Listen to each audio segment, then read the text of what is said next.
For the ramen, you can do a couple of different things. You can literally go to the store and get those little packets that are usually in a bin. You know, all the college and high school kids get them. You know, the ramen packs.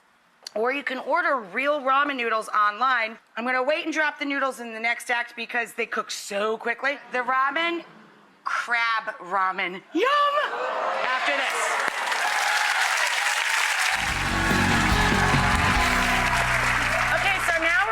On our crab ramen to serve along with our make-your-own takeout Japanese-style chicken wings. The sauce is looking perfect. Let me show you the consistency you're going for. This deep reddish-brown flavor. Just thick enough to have some real good viscosity to it, see? Over here in our dressing, our best buddies are together again, ginger and garlic.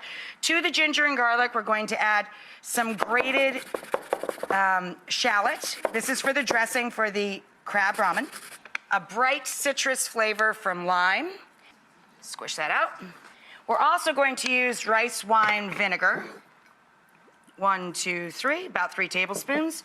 About 3 tablespoons of regular shoyu or soy sauce or tamari.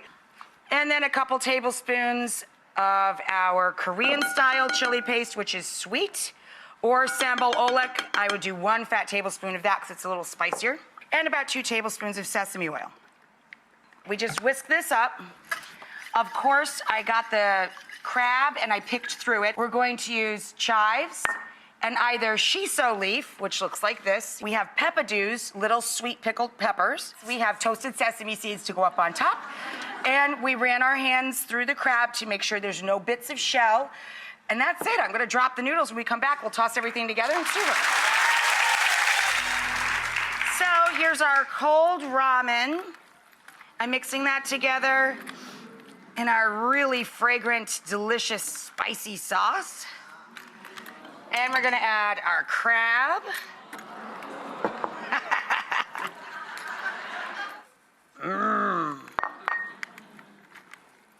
Then we have our pickled peppadews, sweet peppadews with the sweet crab. Very lovely. And then the way I serve this is in a giant bowl. And I top it with 8-minute eggs that have been halved.